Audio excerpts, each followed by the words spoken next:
Okay, so let's get it rolling here. What you're looking at is a piece of thin diamond plate aluminum. I've got to cut a strip out of it. What I'm doing is going to be making a mount for a switch. But we'll get into that in later segments. But welcome to another shop update, guys. Just a quick update. I finally got that plug for the truck to use for the trickle charger on the truck. Priority mail. Lucky I got it at all.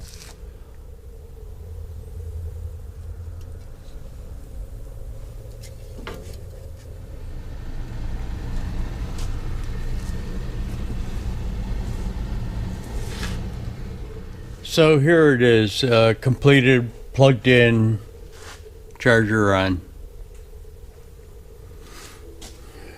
So there's that. What I did is kind of space it out. I'm thinking about putting some running lights along here.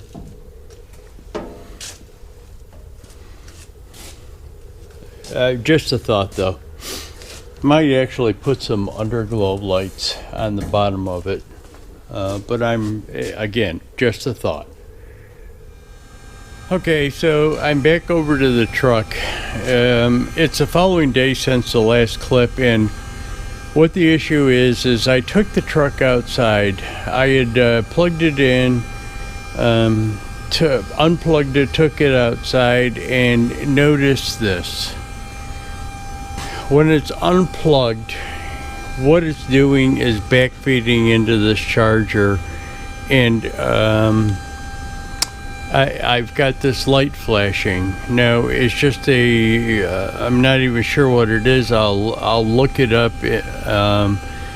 But what it is doing is it's another parasitic draw off of the battery. So probably what I'm going to end up doing is putting a switch in it.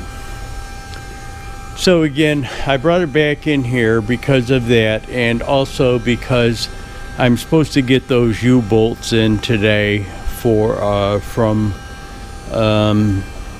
that U-bolt direct place, and I can get them painted and start putting them on there. So let me take a look and see what that blinking light, I'll pull out the book and see what that blinking light indicates. But I'll bring you back. This is just kind of annoying to me because I'm pretty sure that I connected it before and unplugged it, and there was nothing on the charger. That's I specifically looked for that. This wasn't doing it. So why it's doing it now, I have no idea. But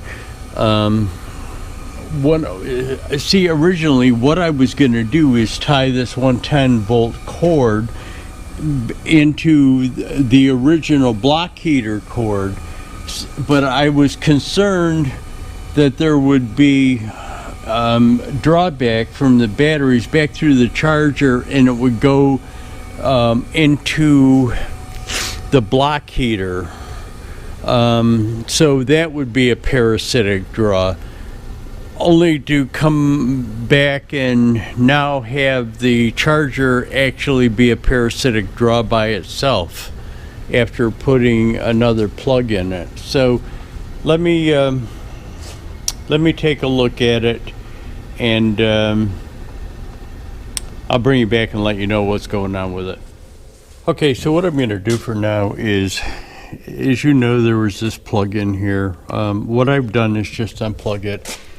Before I go and install a switch in it, let me think about it for a little while, and what I'll do is just unplug it. I did look up that blinking light. As you can see, it's unplugged and the light is not flashing anymore. I did look up that blinking light, and all it means is it's in standby mode. So apparently, to actually get it to charge, you push the charger button. I would have thought that the standby mode set meant that it was plugged in, but it wasn't charging yet. It was just in standby mode. But apparently the voltage from the batteries back feeds into the charger and puts it in standby mode too. So again, I've just got it unplugged at the batteries, and I'm not going to put the switch in yet.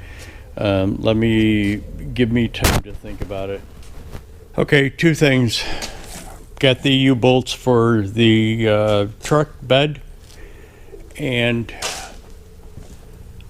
we got the clutch for the G56 transmission rebuild. What I've got is a piece of cardboard laid out on the floor. What I'm going to do is spray the U-bolts, paint the U-bolts, get a coat of paint on them before I put them on. But I'll bring you back. So I've got the coat of paint on one side. Now what I've got to do is I've got to go to Home Depot, Lowe's, someplace like that, and pick up some porta-band blades. These U-bolts are just a little too long. I need to cut them back. What the problem was is the lengths that they had were, I was afraid that the shorter length that they offered would be a little too short. So I've got these, they've got plenty of threads on them. All I'm going to do is just take and probably cut an inch off of each one, and then get it on. So what I did is just overhung the thread parts a little bit so that I wouldn't be painting the thread part that I've got to attach the nut to. I'll just go up there with a rattle can of paint after I'm done and touch up those couple of spots where I didn't paint it so that the nut engagement will go on right. Okay, so here are the U-bolts installed on the truck. Again, they're 5/8 grade 8 bolts, so they have a real big tensile strength. So there's 3 per side. Everything that's on this side is matching on the other side.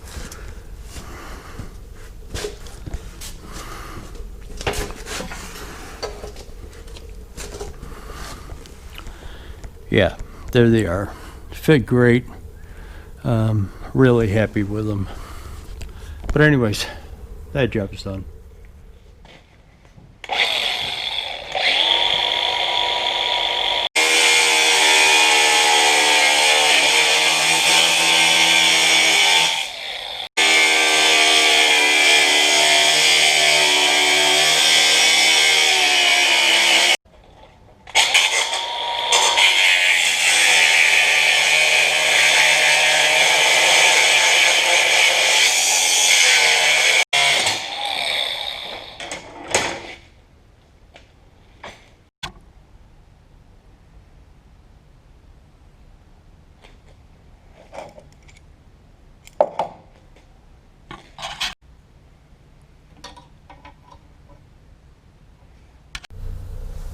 Okay, take 3.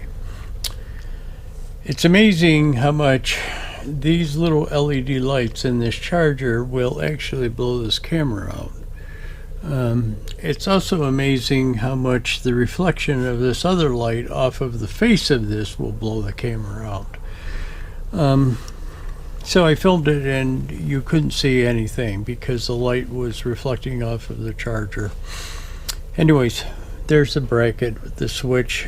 I cut into one of those wires that go down to the battery and put that switch in there so that it's working now.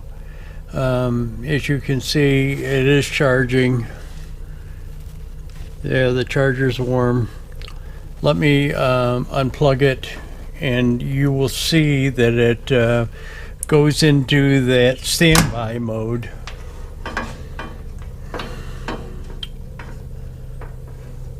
Yep, you see it blinking, and so now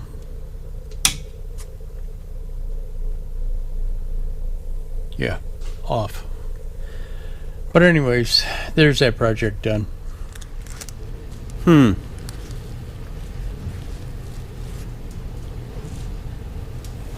Geez, I wonder what this stuff is for. I got my truck back in the shop, and one of the things, I showed my truck the other day, and somebody was talking about the tires. I've got to get, as you can see, there's an issue with alignment there, but the tire is pretty worn out. This front tire has actually 50, 60, about 72,000 miles on it. Front tires. Rear tires have 70, 80, about 88,000 miles on them. They held up pretty good. They're Michelin tires,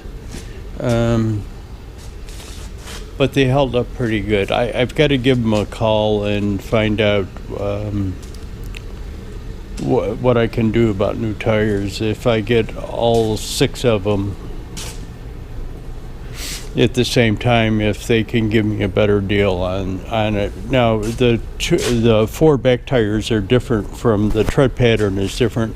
Those are kind of like A-tier mud and snow tires, and these are more like steer tires off of a bigger truck. They actually I forgot what the name of these tires are. I'll let you know at some point in time. But I was just brought the truck in there for that. Gonna do an oil change on it, but I'll bring you back. Okay, so I told you I'd bring you back and show you. Now this is the front tire. You see it's Michelin, and this model is Energy Saver AS. What my biggest thing is, though, is where is it? It's made in the United States.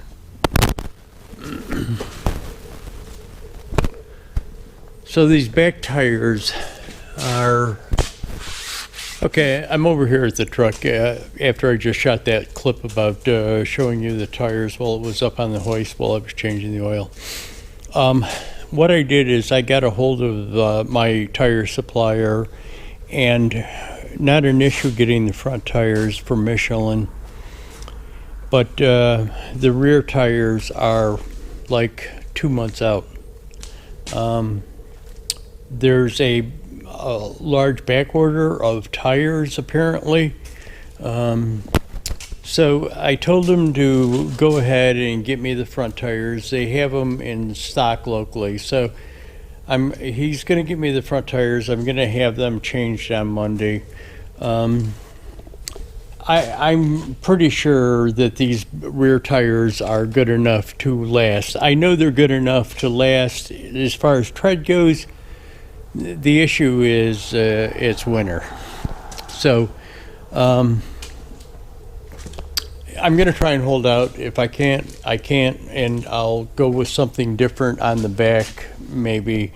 I'm not sure if it's all of Michelin tires. Or, I didn't actually ask him.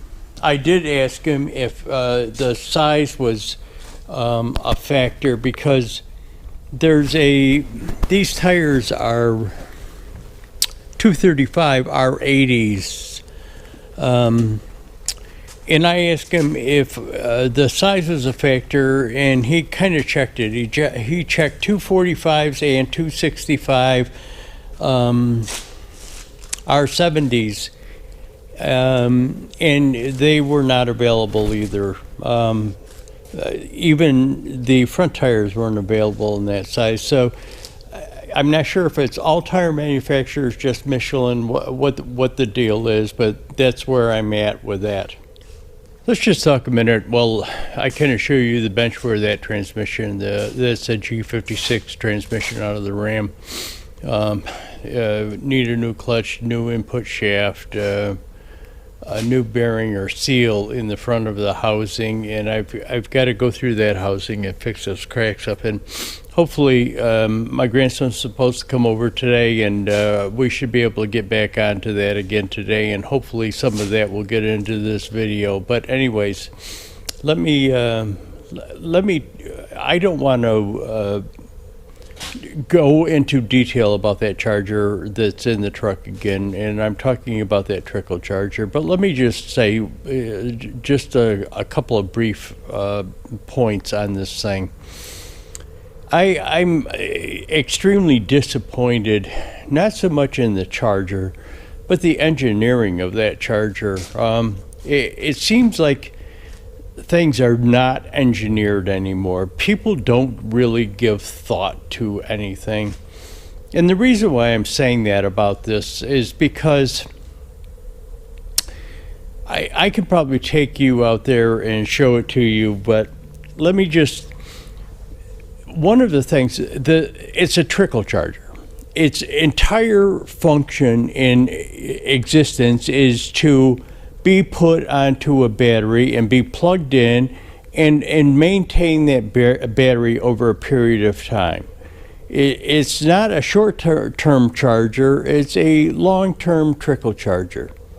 So the first thing that I'm going to talk about is the backfeeding of the voltage into the trickle to the charger that creates a parasitic draw back off of the batteries. So what happens if somebody is, let's say a farmer, is got a tractor that he plugs in a lot because it doesn't get used that often, and the power goes out, that battery or that charger now becomes a parasitic drawback on it. So the second function of it is that I don't like about the way the thing is designed is the fact that when you lose power to it, you have to reset it. You have to go back to that thing and push a button that says makes it charge again. You can plug it in, but it just goes into that standby mode. You actually have to go to the charger and push a button to get the damn charger to work. So what happens if you've got the tractor, let's say the farmer in the tractor again, and he loses power for an hour or something someday?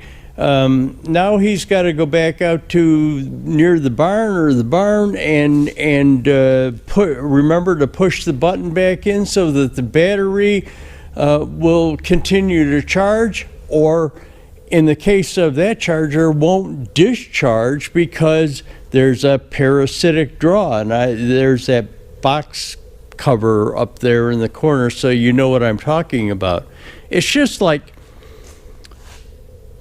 when they designed this thing, did the guy give any thought to things like this? I mean, are engineers getting to be so bad that they don't have common sense thought processes about what should happen and what shouldn't happen with something like this? And it doesn't apply just to this stupid charger that I'm talking about. It applies to a lot of things. Look at all of the issues that are created by engineering mistakes on automobiles or anything in life. I mean, when I was working in the fire protection industry, we got to the same point with designers and engineers of fire protection systems. It seems like that they hired college kids now that had more computer skills because that's where the industry was going as far as design concepts, but had absolutely no knowledge of the fire protection system or how it should work. And it seems like it's becoming that way with everything. Is that what our society is turning into? Is, well, we don't give a shit, we'll just make the product. If you don't like it, that's too bad. But anyways, there's my rant for the day. Okay, so here I am over the transmission, and we are going to be able to show you some of the work that we did today in this shop update. So let's get right into the unboxing of the input shaft, bearings, seals, stuff like that, and we'll proceed on from there.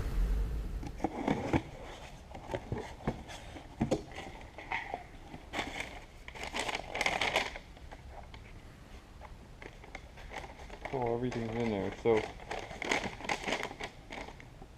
got the bearing retainer, the input bearing set, the input shaft, the shifter boot, which is the cheapest I've ever found it, usually like 30 bucks. And I'll probably still end up doing what I did before with the CV boot.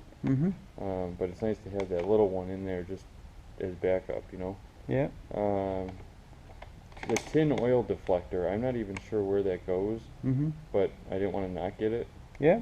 The rear seal, the baffle, front seal, the pilot ball retaining spring, and I guess that's it.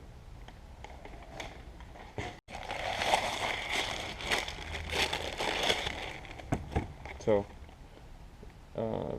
input shaft, output shaft. Okay. From what I know, I think they're both the same. I mean, they were listed as the same bearing on the thing. Or boot. Seals. And that for the clutch fork. Yeah. The one that we have in there is plastic. I got the steel one. Okay. The input shaft retainer.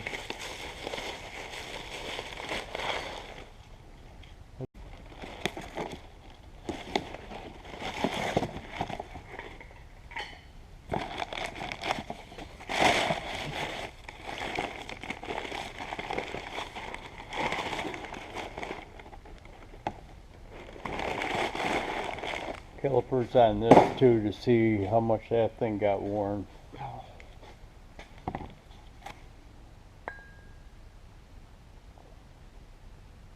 Well, you can see. You see it? Yep. Right there? Yep. Did we get this bearing? Yeah, that's One of these? Yeah. So it was one of these bearings that were in there.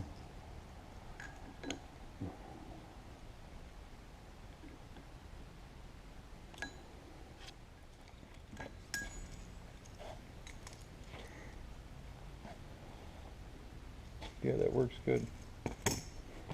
So maybe we could just set this in.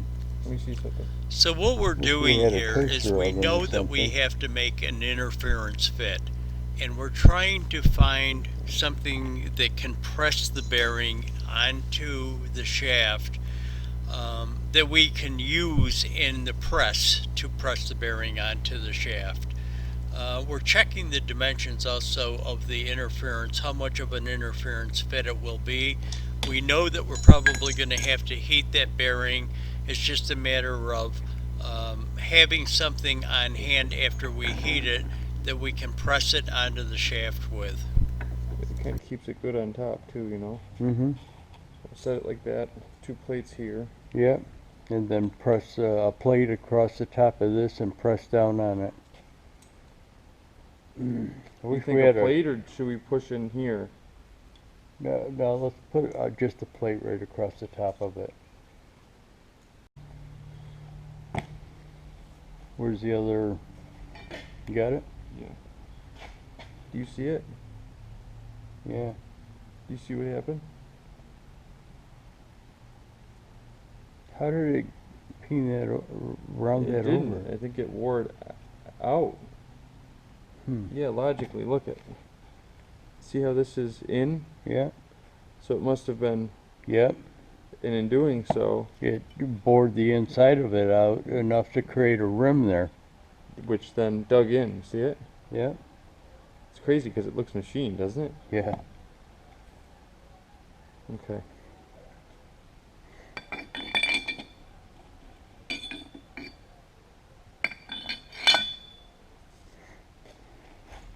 Look at how much difference there is in the material of the thing, though. Yeah. This thing is like a piece of tin, whereas this one is like a piece of cast iron. This was cheap too. Hmm. You want to talk about where we got it, or no? You can.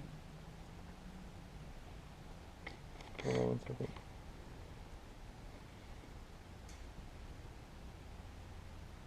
$36. You gotta talk. Migraine. I can't talk. Yeah. So it was got from Allstate Gear out of Texas.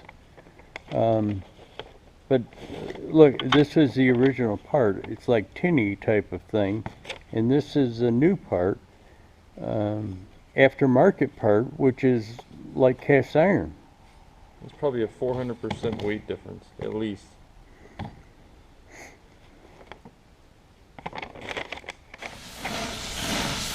So this is how we're preheating the bearing so that we can put it over to get that fresh fit of the bearing onto the input shaft. The bearing is underneath that thing. We heated the plates up on below it, the channel iron and that plate below it, sat it into the red area of the bearing, or the bearing into the red area of the hot steel, and preheating it that way.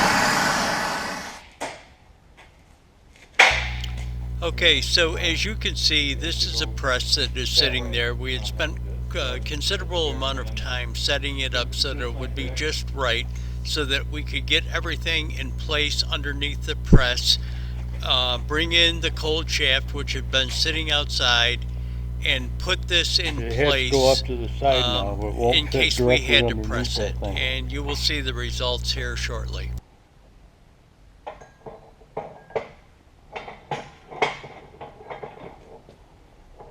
Wrong way. Flip it over, I'm sorry. Is that right? Is that right? Holy fuck. What? It's What? on. It on? See, I told you it Holy wouldn't. shit. Yeah. Oh, sorry, I'm swearing a lot. Oh my god. Pull it up. Let's see it.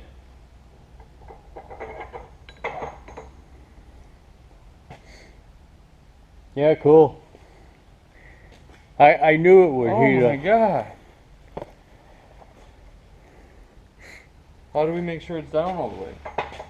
It's good. Go look at the old one and compare them.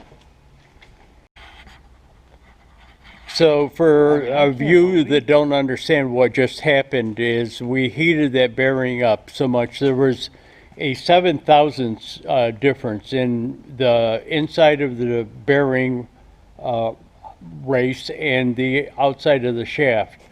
So in other words, the inside of the bearing race was 7,000ths smaller than the bearing or than the shaft. We heated it up and it took that 7,000ths, it expanded it over 7,000ths, and the bearing just slid right on. No resistance. Yeah.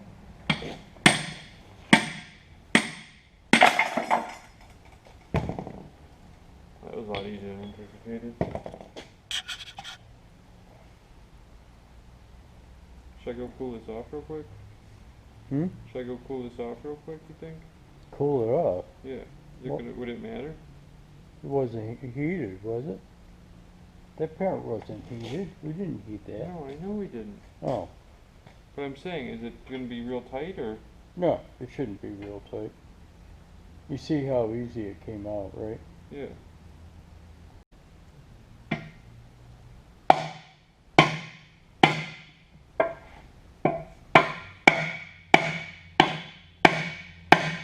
You get it.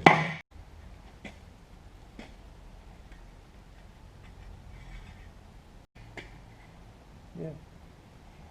The only other option would be to seat the old bearing in there and hit that, and I'm not sure about that, you know? Yeah. So we put the seal in afterwards. Okay, so we've got the bearing back on the input shaft. We've got the seal and bearing race installed in the housing. We cleaned the housing up, of course, before we put that in there.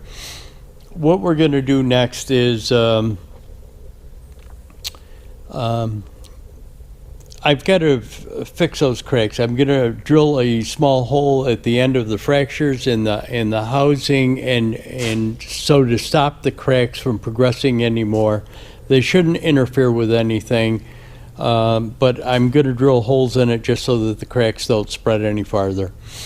It'll go back on. There's enough bolt pattern there to keep it from expanding any farther. The cracks were caused by when that clutch impacted the housing. Those tabs on the side of the clutch plate impacted the housing. So that'll be good. I'll drill the holes, stop it. So that's going to do it for this shop update. This is a Saturday night, and I'm going to go home. I'll put this video up, post it so that it posts tomorrow morning. But tomorrow, being Sunday, we'll come in and we'll do that thing. We'll get the truck back in here. We'll get the transmission all back together, get the new clutch installed, and hopefully everything should be back together and operable by tomorrow night. Thanks for watching, guys. Hit that like button, subscribe, leave a comment, especially comment about that the engineering aspects of the things and what you think should be done to help improve common sense type of practices in engineering. A lot of engineering is getting done without using common sense or with any thought process of how things can be fixed afterwards.